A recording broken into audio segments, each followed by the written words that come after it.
Hello, my friends. Welcome. My name is Joe. This is the Joe Martino Show. And today we're going to have a conversation that I wish we didn't have to have. Let's talk about sexual abuse and church leaders. It seems trite to say this, but let's kick it off. This is the Joe Martino Show. You're listening to the Joe Martino Show, a podcast dealing with all things emotional, relational, and human nature. Joe is a licensed counselor in the state of Michigan, specializing in relationship therapy. He is also the author of the book, The Emotionally Secure Couple. All advice offered in this episode is offered for entertainment and educational purposes only. Enjoy the show.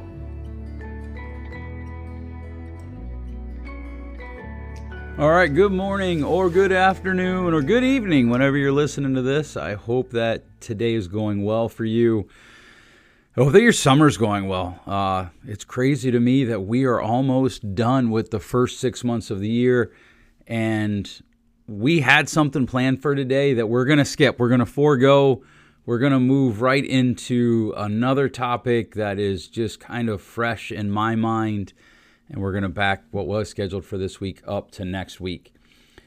And what we're going to talk about today is hard. It is difficult. I'm not a believer in trigger warnings, but I do want to let you know that we are going to be talking about sexual assault today, criminal sexual conduct.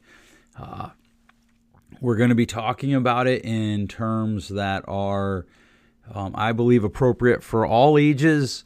However, I know some of you listen to this in your car, maybe with your kids in there, and I wanted to give you the heads up before we jump into this topic, because it is a topic that needs to be talked about, and specifically I want to talk about it in terms of an organization that's very near and dear to me and to my heart, which is the church. And I know that I have some people who listen that hate the church, and they hate everything that the church stands for, and they want to go to war with the church, and they're like, oh, if you're going to defend the church, I'm done. I'm not here to defend the church. I'm also not here to attack it or prosecute it. I'm not here to deconstruct something.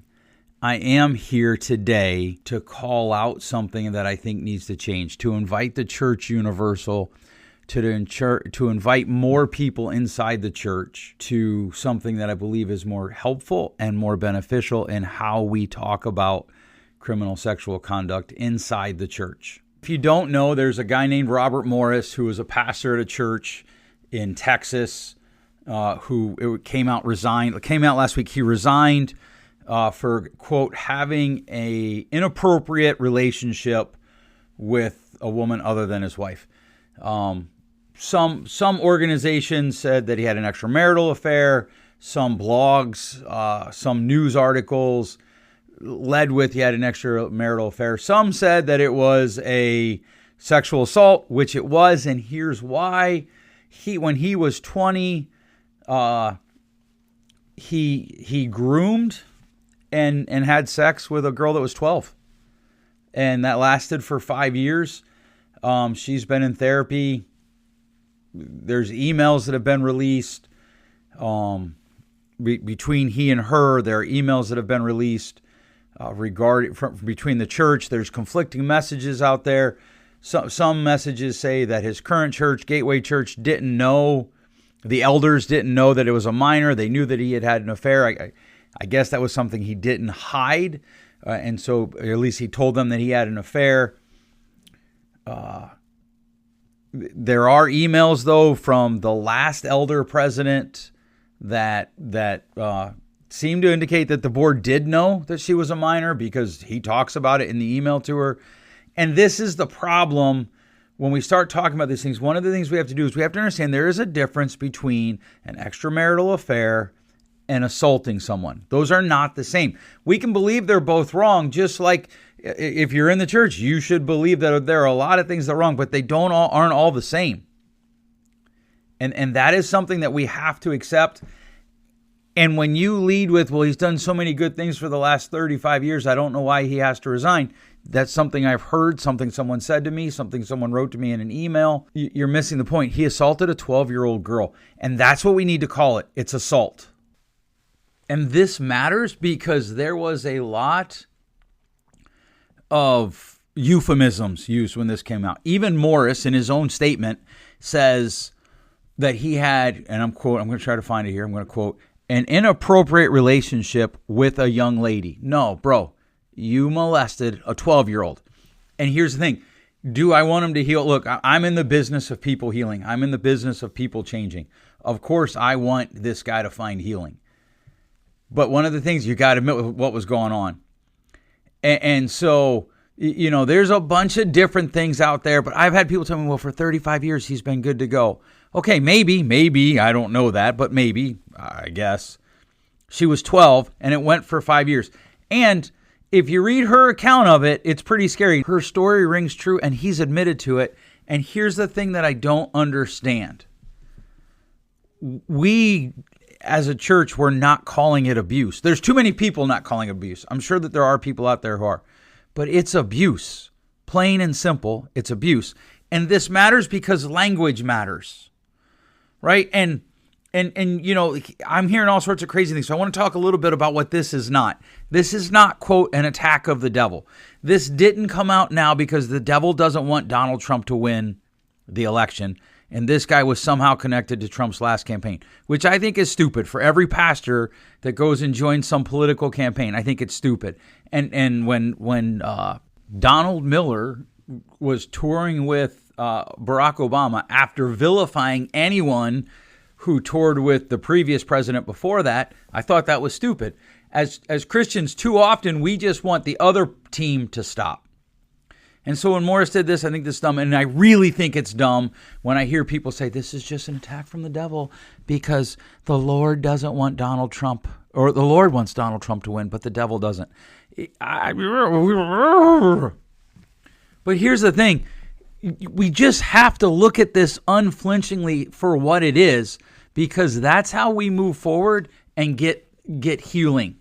We have to call this what it is. It is child abuse, okay? And why does that matter? Because words matter.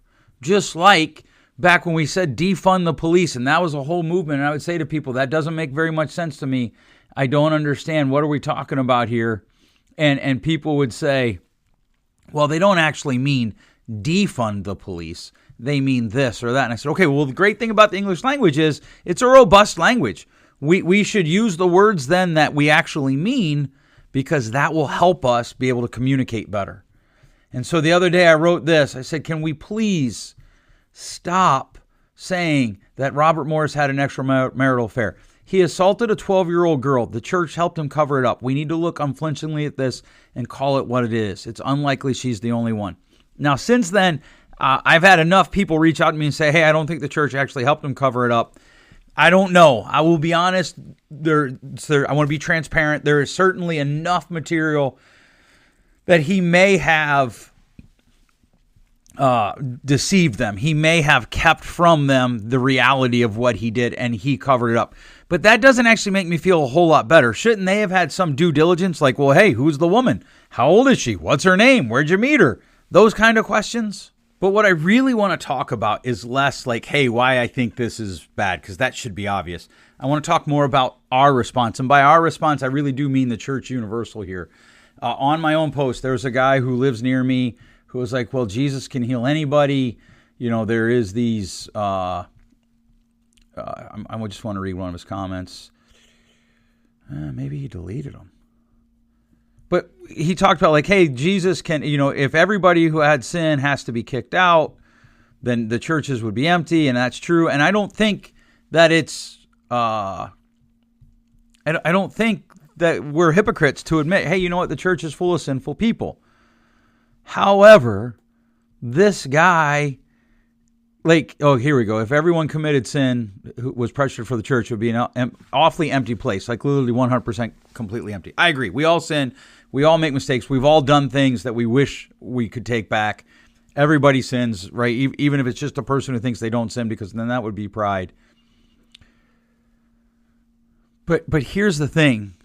Here's what's really interesting to me. There were so many people who did not seem to feel bad for the woman that 12-year-old became. She was assaulted by a 20-year-old man who ended up being 25 when it was done. She was 17. It's still inappropriate. It's still wrong. What pain did that bring into her life that we're not talking about, Church Universal? And church, here's the thing. Two, I can't believe I just said "and church." I pick on a buddy of mine when he preaches because he says "and church." And he's now infected another guy who's also a buddy of mine who preaches, and they look alike. That's a whole different day. I do talk about it in my book, Hiding Behind God, though. But here's the thing. When we defend the guy, we correctly are perceived as not caring about the woman, about the girl. And that's awful. That is not a world we want. So what should our response be? And at some level, I'm kind of shocked that I have to go through this, but we're going to go through it anyhow. We should have the ultimate concern for the victim. We should have, she was 12, he was 20. I have an 11-year-old boy at home. Run that out for me. In what world would that be okay? Well, back in early, Rome, 12-year-olds got married.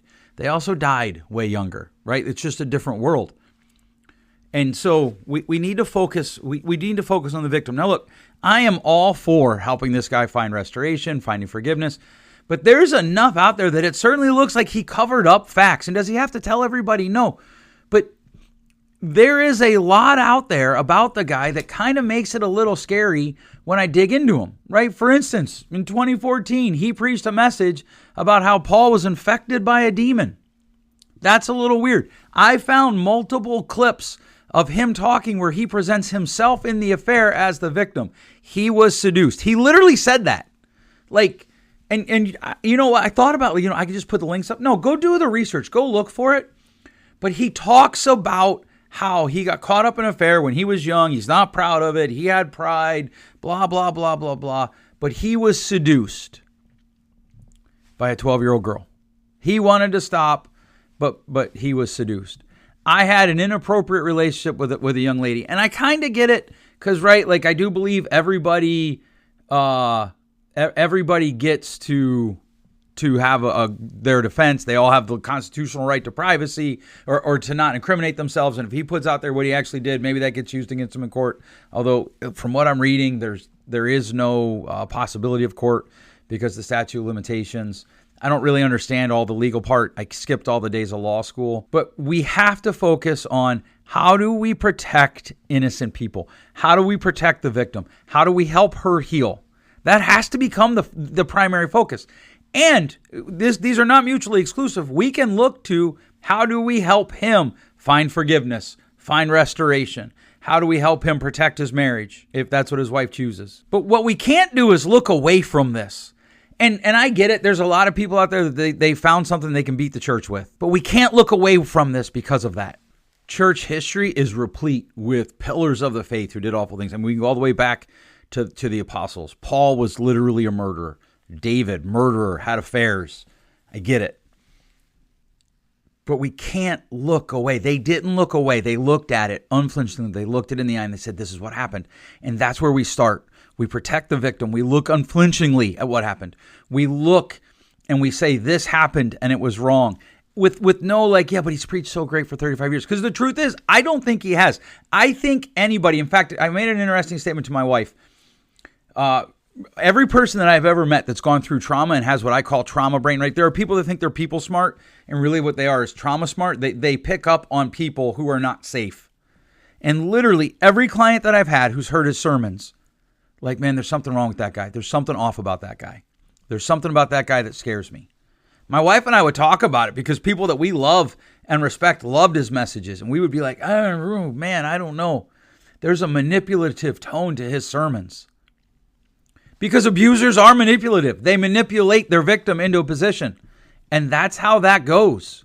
And so I am not here to castigate Mr. Morris. What I am here to say is you have to see what is before you can fix it. And the church has a problem. We're covering too many things up. And I am one of those Protestants. I'm actually not a Protestant. I don't know what I am. I was never a Protestant because I was Baptist. And technically, if you look at church history, I'm going to nerd out here for a second. If you look at church history, Baptists were never part of the Catholic Church, so they can't be Protestants. Came down the Anabaptist run, but that's a different day. But I'm not one of those people who's like, okay, well, the Catholic Church and the Protestant Church are the same. There's some big differences there. And almost all of my friends who are serious Catholics agree with me. But I will say this. They covered up, and it didn't work. That's the attack. But it's an attack from within. It's not an attack from the devil. It's our attack. We're attacking ourselves. We have to do better. This guy did this, and he confessed to some of it, but not all of it. In fact, just go out, look at the Wartburg Watch 2024. That's the Wartburg, THEWARTBURG watch.com. He's got a lot of stuff on it, and he quotes his sources. He puts up videos. Robert Morris put a lot of his sermons out there. Right now, there's people who've said to me, well, this woman just wanted money. Maybe, I don't know if she did. She certainly went about it weird. She waited 35 years. I think she just kept seeing a guy, and in one of her emails, she says to him, it just seems unfair to me. Okay, like that seems legitimate. And in our rush to defend him, which I'm not, I want to be clear, I'm not defending him, but in people who have been rushing to defend him, people who have grieved that he let them down because they looked up to him, and I get that. In a very real sense, he did let them down, right? Certainly, they looked up to him. We can grieve. We can grieve about what happened. We can feel bad. We can even feel bad because the church does look bad. Once again, it looks like a leader went and took advantage of their position because he did. And we still have to, without any ounce of cowardice, we have to look at what it was and call it that. We have to speak up for the victim. We have to. We don't have a choice. Like, yeah, I've heard people say, hey, you know what? It is sad that this happens. I even had a guy tell me, he's like, I just don't even know what to say. And that was it. That was all he said. I don't know what to say. Okay, I get that. Honestly, yeah, you can be totally at a loss for words. He's like, it's wrong. I know that. But beyond that, I don't know what else to say. I get that. We don't always have words for the things that we encounter. We don't always have words for the situations that the world sees. I experience this daily with the world I live in as a counselor. But one of the things that we have to look at is, what are we doing to protect the victim? And are we willing to say, hey, you know what? This is something that's happening in our buildings, in our institutions, and we're willing to look it in the eye. We're willing to say it's wrong, and we're willing to make changes. I can't find it. I've looked. I've heard reports that Morris, his wife, says that the victim needs to apologize to her because, an extramarital affair. If that's true, that's insanity to me. I hope it's not true, but if it is, that's insanity. The statement, inappropriate relationship with a young lady, that's insanity. She was 12. She wasn't a young lady. She was a kid. She was a child. Well, it was 35 years ago. Yeah, okay. So? There's an email where he says, hey, if you tell anybody, it'll ruin everything. Ruin what, bro? We can't pay you because if we do, you could go to jail. Why? I mean, I don't know. Maybe after this last Trump thing, the quote hush money thing, maybe. I don't know. But that email was written before that. That's not looking at what's happening honestly. Right? We use euphemisms. I'm afraid that we're so busy about the business of church. We're so concerned about the business of church that we actually fail to look at the ministry of church. And that has to change. If nothing else comes out of this mess, I hope that this becomes the clarion call for that to change. That we move from worrying about, well, we've got to have X amount of tithe, we've got to have X amount of money in, we've got to have these programs, and we move to just the ministry of the church, which is to heal the brokenhearted, to offer refuge to victims. Yes, also to take in, Jesus took in criminals. I get it. But he was the hardest on the religious leaders of his day. And I'm not sure a lot of our religious leaders today aren't any different, because we're more worried about protecting the institution, about making sure we get the mortgage payment, about making sure that everybody gets paid. I don't want to do this war. I don't. But somebody's got to talk about it, and somebody's got to talk about it from without the extremes of burn all the churches down to there's nothing going on, right? Those are the two extremes that it just seems live in our world today. We need to talk about what you should do if you think someone you know is being sexually assaulted. especially if it's a kid. But we're going to do that in another episode. So unscripted today, I hope that we can start a conversation out of this. I've actually invited Cindy Clemenshire, the victim, onto the show. I don't know if she'll come or not. I have reached out to her representatives and asked them if she would like to come on the show, because we have to have these conversations. There are still too many pastors that are abusive, and they're not all sexually abusive. Some of them are just emotionally and physically abusive. There are dangers in the church because the person that is bringing the danger is also bringing in large numbers. He's popular. She's popular. They're bringing in ministries that are growing. But the thing that you have to understand is abusers are always charismatic. They talk about themselves. They talk about how great they are. But they're always charismatic. The idea of the abuser that nobody wants to talk to, they exist too, but they're snatch and grab abusers. The far more common abuser is the person that's incredibly charismatic, incredibly well-liked. People are drawn to them because that's how they get their victims, people. And we've got to wake up to this. All right. Thanks so much for listening. We'll catch you next week. Thanks for listening. If you enjoyed today's show, please share with a friend. And hey, give us that rating in your podcast store. Until next time, change possible.